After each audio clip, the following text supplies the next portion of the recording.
retrouvons cette fois-ci pour parler un petit peu de l'histoire de l'EFT, par qui elle a été créée, d'accord, dans quel but elle a été créée.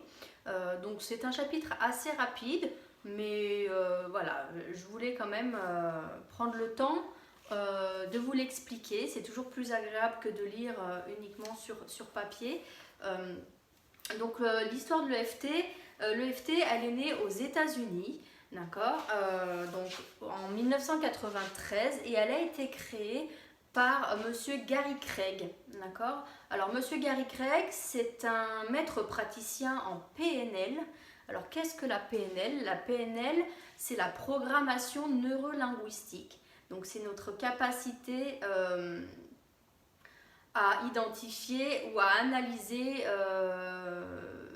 notre façon de communiquer, d'accord? Donc que ce soit la communication verbale ou non verbale, les mots qu'on emploie, la gestuelle qu'on emploie, notre façon de nous tenir, notre façon de bouger notre tête, notre façon de nous placer face à, par exemple, un consultant ou à un interlocuteur. Toutes ces caractéristiques-là permettent aux personnes qui pratiquent la PNL d'analyser notre personnalité et de savoir par exemple lorsque nos paroles ne sont pas en accord avec notre gestuelle. D'accord, donc voilà ce que c'est grosso modo que la PNL. Donc la PNL, c'est bien d'en avoir les bases, des notions de base pour pratiquer l'EFT, d'accord.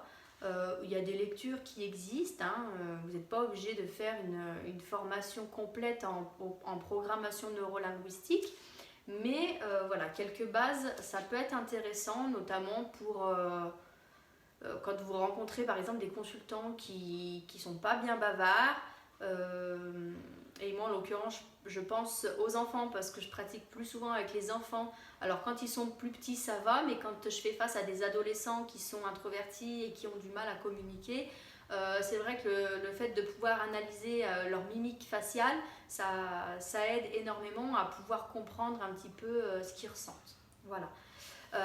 Donc Gary Craig, c'est donc un maître praticien en PNL et qui va aller simplifier la méthode qu'on appelle Southfield Therapy. Donc cette méthode-là, plus communément appelée la TFT, du docteur Roger Callahan, c'est une technique qui combine la kinésiologie et la kinésiologie appliquée et l'acupressure. D'accord ?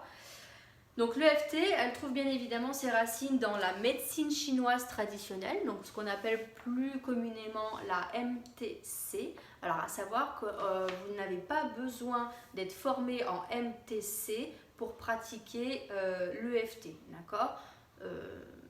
Ça prend sa source dans la MTC, mais vous n'avez pas besoin de connaître la MTC dans toute son intégralité. Ok ? Alors, donc la médecine traditionnelle chinoise, le but de cette médecine-là, c'est de maintenir une circulation harmonieuse de l'énergie dans le corps. Concrètement, c'est ça, d'accord ? Donc pour garantir une bonne santé. Donc l'énergie circule dans ce que l'on nomme bien des méridiens énergétiques. Vous avez déjà dû peut-être en entendre parler. Donc les méridiens énergétiques, il y en a plusieurs dans notre corps. On en a 12 principaux et puis on en a 8 méridiens qu'on appelle des méridiens extraordinaires. D'accord ? Donc il n'est pas nécessaire, comme je vous l'ai dit, de connaître la médecine chinoise pour pratiquer l'EFT. Voyons ensemble maintenant un petit peu où se situent ces méridiens pour pouvoir savoir sur quel méridien on travaille lorsqu'on va aller tapoter sur les points EFT.